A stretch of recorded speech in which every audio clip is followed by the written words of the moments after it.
Tu le connais, n'est-ce pas? Ce silence n'est pas un silence normal, c'est un silence qui pèse, qui occupe tout l'espace dans ton esprit.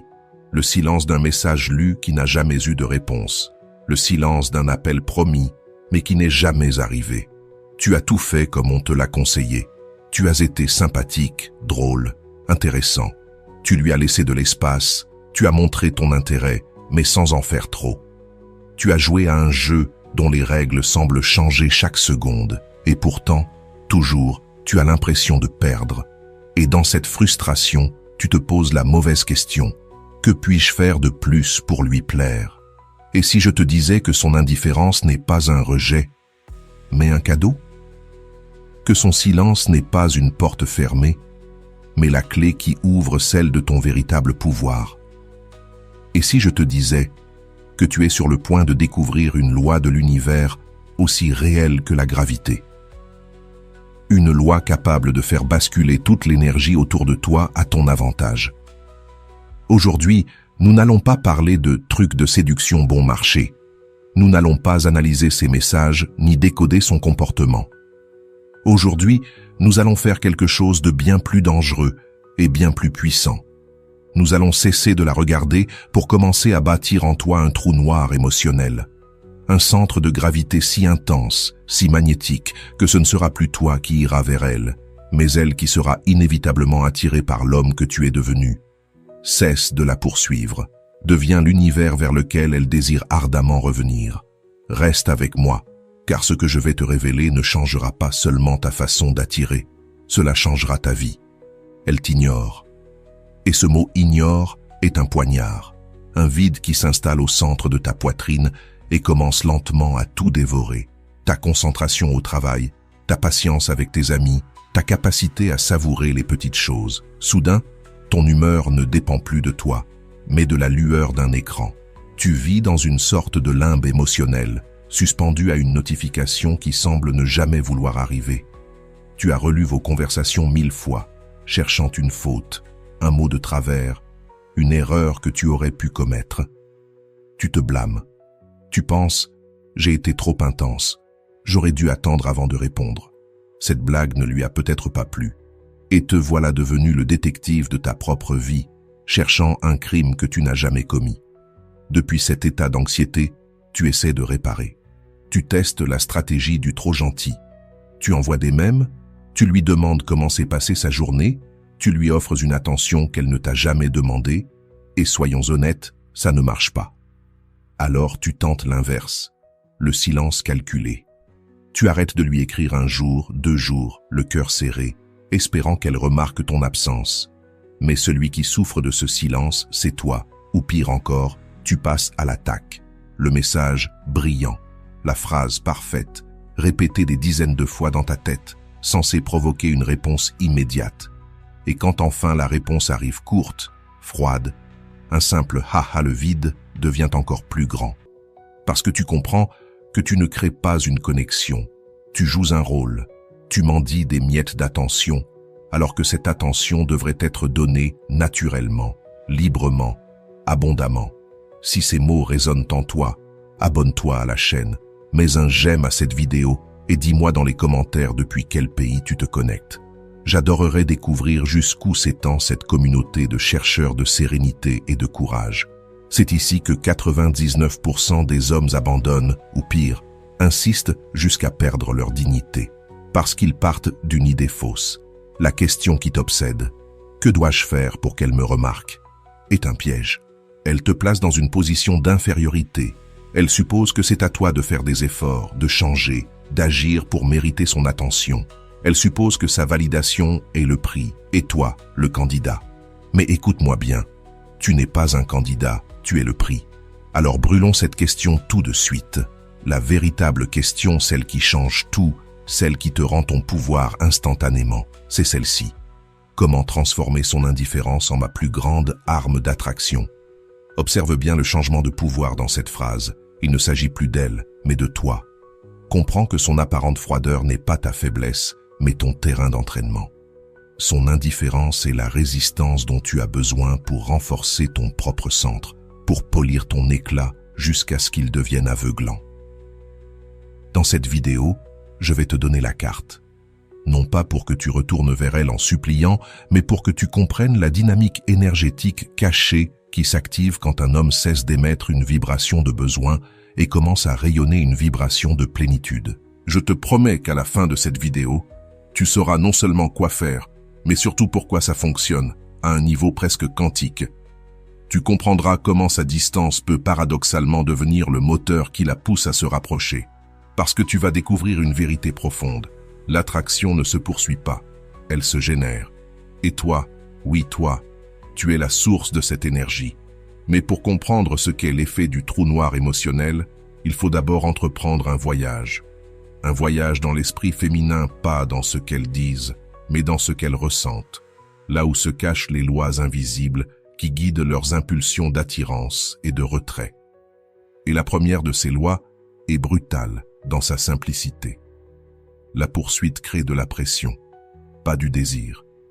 Imagine-le un instant. Pour une femme, le processus de séduction est un territoire de choix, de discernement. Instinctivement, elle est programmée pour valoriser ce qui contient une part de mystère, ce qui choisit d'être découvert, mais ne se livre pas si facilement.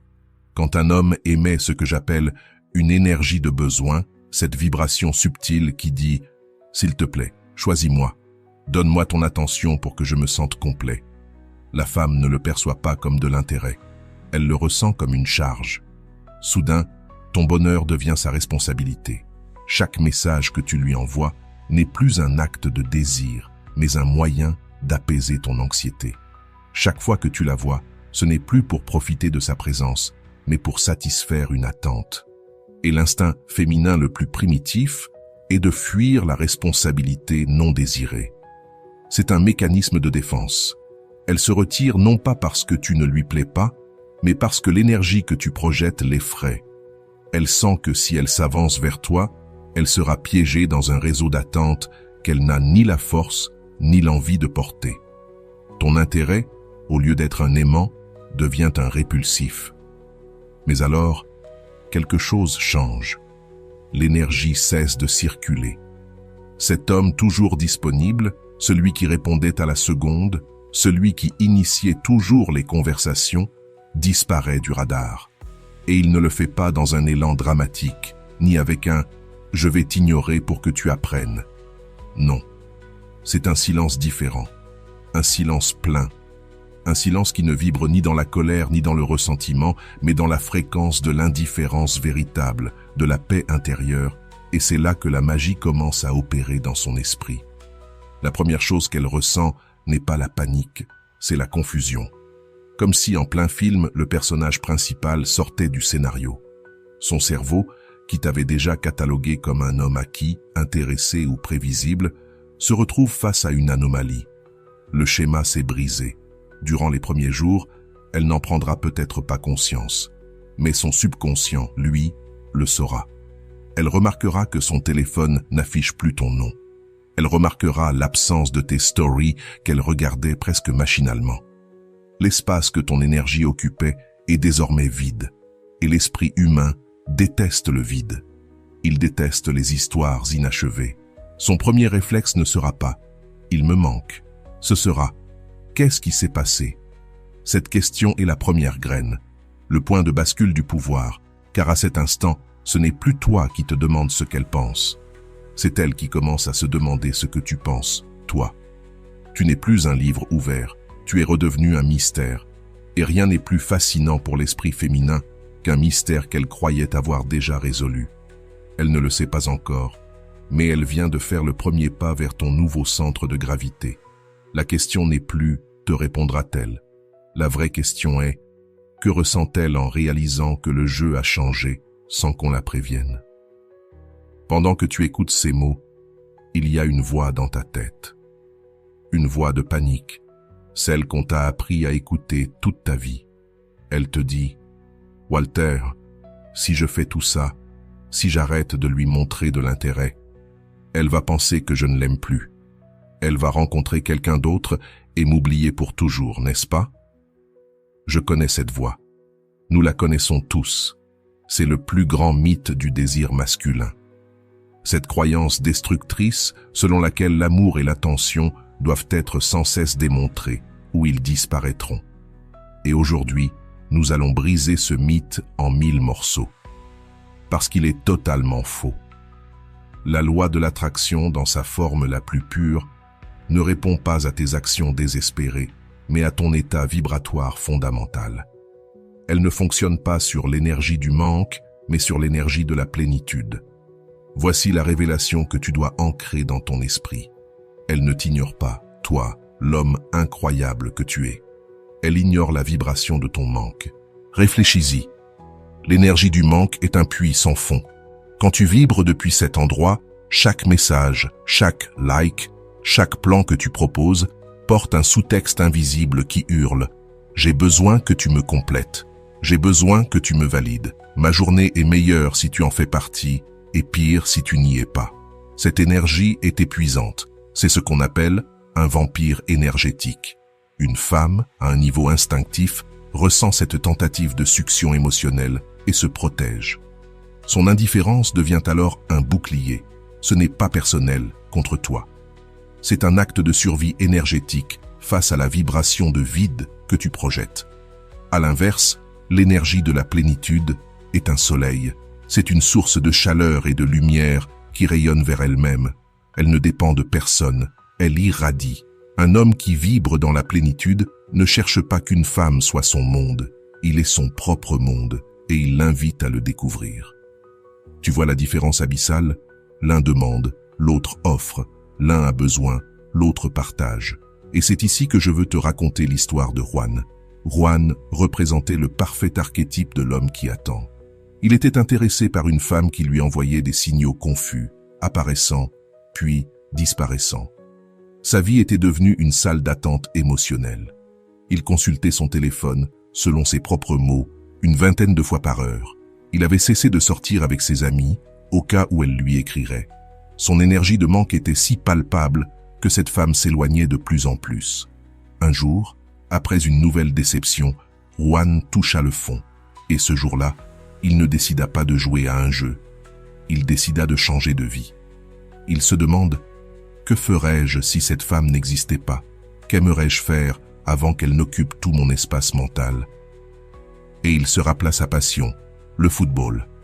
Ce même après-midi, sans trop y réfléchir, il s'inscrivit dans une équipe amateur. Il ne le fit pas pour la rendre jalouse, ni pour poster des photos et la provoquer. Il le fit pour lui, parce qu'il avait besoin de se rappeler ce que c'était que de vivre dans son propre corps, de générer sa propre joie. Les premières semaines furent une libération. Il rencontra de nouvelles personnes, joua des matchs, rit jusqu'aux larmes. Il suait le stress et l'obsession. Son téléphone restait dans son sac, mais il n'y prêtait plus attention. Il était trop occupé à vivre. Il remplissait son propre puits avec la seule énergie capable de le faire, la sienne. 2 semaines plus tard, alors qu'il sortait du terrain, rayonnant, son téléphone vibra. C'était elle. Le message n'était pas un simple « salut ». C'était une question, celle qui confirma tout. « J'ai vu une photo que ton ami a publiée, je ne sais pas l'expliquer, mais quelque chose a changé chez toi. Tu rayonnes différemment. Tu ressens cette énergie, tu viens de passer de la frustration de te sentir invisible à la compréhension de la mécanique cachée du désir. Ce que tu viens de voir à travers l'histoire de Juan n'est pas de la chance, c'est de la physique. Lui a appliqué une loi aussi immuable que la gravité. Et pour la comprendre, tu dois être prêt à démolir le pilier sur lequel tu as peut-être bâti toute ta vie amoureuse. Cette croyance que pour recevoir de l'amour, tu dois faire quelque chose, appeler, écrire, plaire, séduire, prouver ta valeur.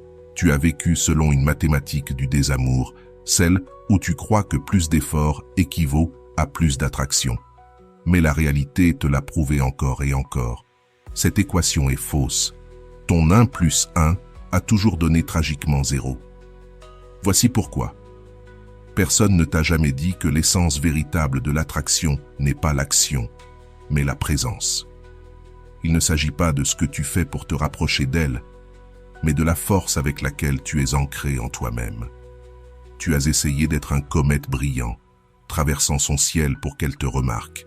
Mais le véritable pouvoir n'est pas dans la comète qui passe, il est dans le soleil qui demeure, obligeant toutes les planètes à tourner autour de lui. La vérité, c'est que ton attention tournée vers l'extérieur, en quête de validation, est une énergie de basse fréquence. C'est une supplique, une question constante. Suis-je assez bien? Et l'énergie féminine, instinctivement, se retire de cette question, car ce n'est pas son rôle d'y répondre. Mais lorsque tu prends cette même énergie et que tu la replies sur toi, que tu l'utilises pour te nourrir, te construire, t'émerveiller de toi-même, alors sa fréquence change. Elle devient dense, puissante. Elle cesse d'être une question pour devenir une affirmation. Je suis suffisant. Et c'est là que tout prend sens. C'est là que naît l'effet du trou noir. La physique nous enseigne que la gravité n'est pas une force qui attire les choses, mais une conséquence de la masse.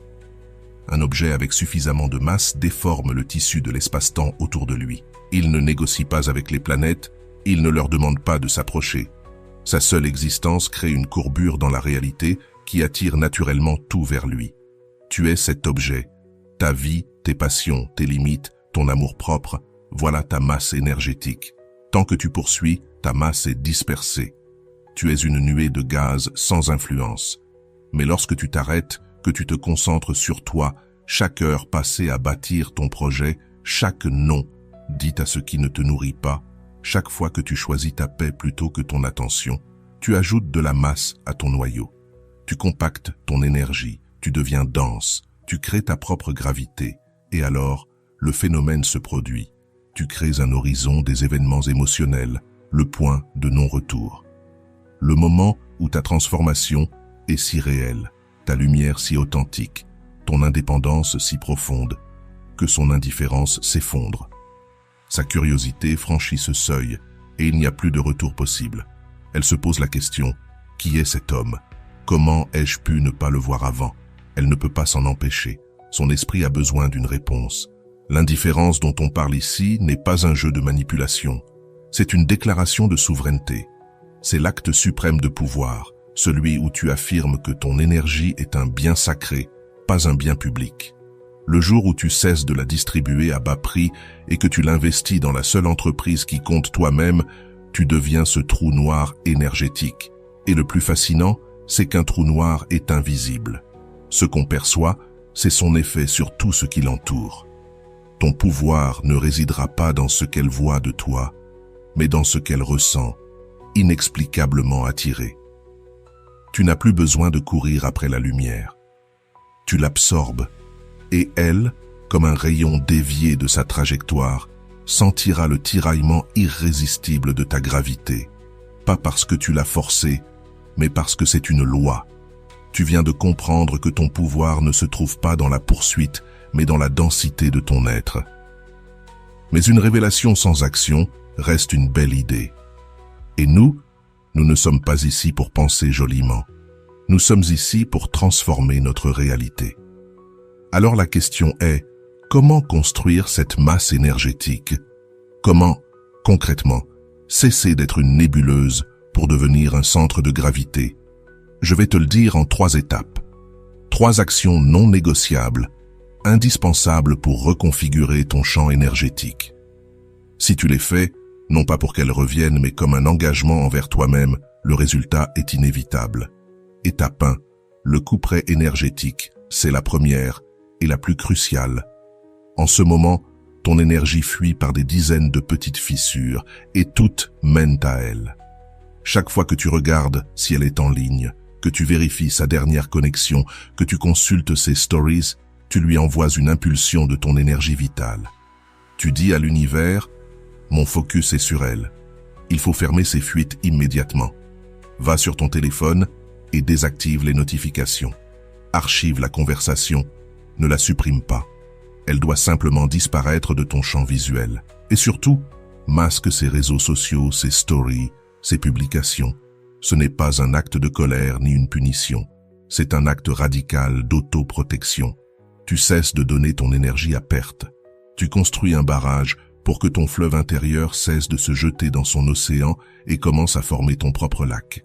Les premiers jours, tu ressentiras un manque, une tension, un besoin presque physique de savoir. Résiste. Tu es en désintoxication. La nature déteste le vide. Une fois que tu as créé l'espace que l'obsession occupait, tu dois le remplir par quelque chose de plus élevé, une vibration supérieure. Tu dois rééduquer ton cerveau pour qu'il apprenne où trouver la vraie source de bonheur. En ce moment, ton système de récompense est pris en otage, attendant le petit shoot de dopamine qu'apporterait une notification d'elle. Alors, créons de nouvelles sources de dopamine, des sources qui dépendent à 100% de toi. Je veux que tu fasses une liste maintenant de 3 choses même petites qui te procurent un plaisir sincère, sans dépendre de personne. Peut-être est-ce l'odeur d'un livre neuf, le goût d'un bon café, le plaisir de marcher sans but précis en écoutant de la musique, t'entraîner ou encore jouer de la guitare seul, comme si personne ne te voyait. Et tu vas t'engager à faire au moins une de ces choses chaque jour. Ce n'est pas te tenir occupé. C'est un acte sacré d'autoséduction. Tu es en train de sortir avec toi-même. Tu te démontres, par des faits, que ta propre compagnie est agréable et que ton bonheur dépend de toi seul. Chacun de ces actes est une brique de plus dans la construction de ton énergie vitale. Étape numéro 3, le magnétisme social.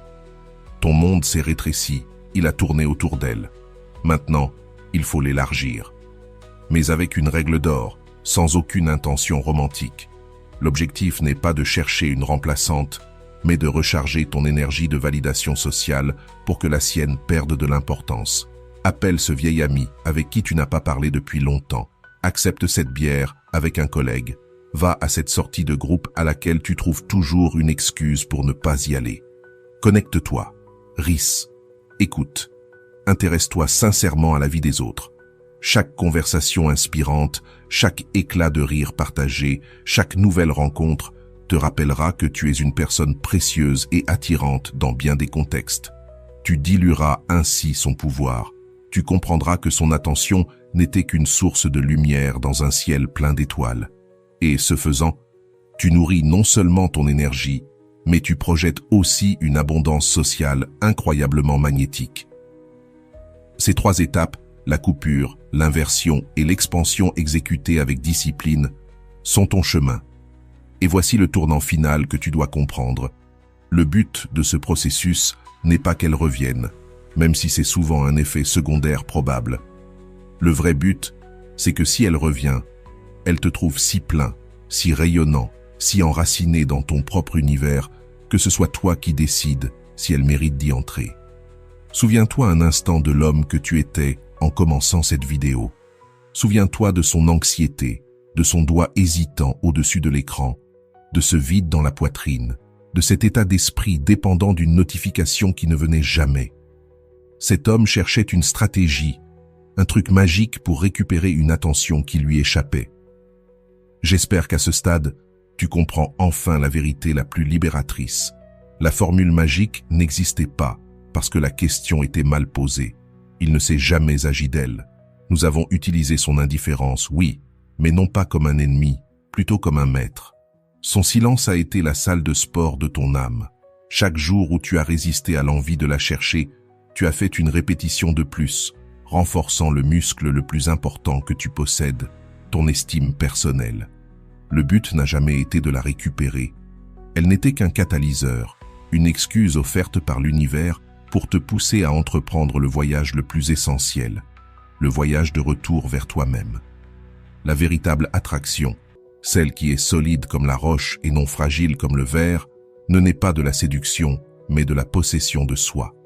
Elle est le résultat naturel d'un homme maître de son temps, de son énergie, de ses émotions et surtout de sa paix. Et cette paix, c'est maintenant ton bien le plus précieux. La paix de pouvoir laisser ton téléphone dans une autre pièce et l'oublier pendant des heures. La paix de faire des projets pour le week-end sans que la pensée « et si elle m'écrit » ne vienne t'empoisonner. La paix de croiser quelque chose qui lui plairait et de simplement sourire sans ressentir le besoin de le partager avec elle pour exister. Cette paix, cette souveraineté émotionnelle est ton vrai trophée. Elle n'est pas le prix. Tu es le prix. Et cette transformation n'est pas un simple pansement. C'est un nouveau système d'exploitation, un pare-feu que tu installes dans ton âme et qui te protégera pour toujours de redonner ton pouvoir si facilement. Tu n'accepteras plus jamais les miettes parce que tu t'es habitué à un festin que tu cuisines toi-même. Et le plus fascinant, c'est que cet effet trou noir ne marche pas qu'avec elle. Quand tu vibres dans cette fréquence de plénitude et de respect de soi, tu verras arriver de nouvelles amitiés, de nouvelles opportunités professionnelles, une synchronicité plus fluide dans ta vie. Parce que tu n'as pas appris un tour pour séduire une femme, tu as appris le langage de l'univers. Alors quand elle reviendra et les lois de l'énergie disent qu'elle ressentira ce besoin, le jeu aura complètement changé. Tu ne seras plus le joueur anxieux qui attend son coup. Tu seras le plateau de jeu lui-même. Son retour ne sera plus une victoire, mais juste une option parmi des dizaines d'autres possibilités magnifiques que tu as toi-même créées. Et à ce moment-là, avec calme et puissance, tu pourras la regarder dans les yeux et te poser la seule vraie question. Est-elle aujourd'hui à la hauteur de mon énergie? Fais une pause, ferme les yeux, respire profondément, ressens ton corps, ta présence, ta connexion. Parce que la dernière vérité que je veux te transmettre ne s'explique pas avec la tête. Elle s'absorbe avec tout ton être. Toute ta vie, tu as cru que le bonheur était une chose à poursuivre, une mariposa capricieuse à attraper avec un filet. Tu as couru, t'es épuisé, frustré, convaincu que plus tu ferais d'efforts, plus elle t'échapperait. Cette mariposa a pris bien des formes. Son attention, l'amour, la validation, la sensation d'être complet. Mais voici la vérité. Le vouloir est une déclaration de manque. C'est un cri au monde. Il me manque quelque chose.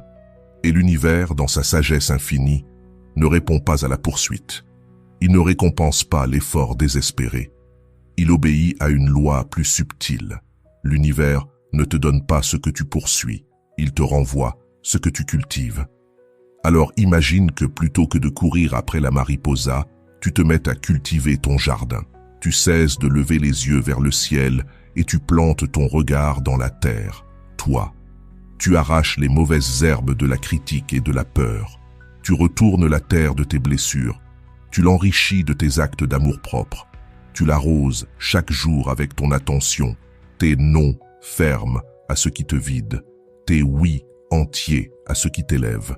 Et un jour, sans prévenir, alors que ton jardin fleurit dans sa beauté naturelle, les mariposas reviennent. Pas une, mais des dizaines. Non parce que tu les poursuis, mais parce que tu es devenu l'endroit où elles veulent être. Voilà la loi. Voilà la vérité ultime. Tu n'attires pas ce que tu veux, tu attires ce que tu es. Si tu es arrivé jusqu'ici, permets-moi de te remercier profondément pour ton temps et ton attention consacrée à cette vidéo. Avant de partir, abonne-toi à la chaîne si ce n'est pas encore fait. Je te laisse ici 2 vidéos qui pourraient t'intéresser. Prends soin de toi et à bientôt.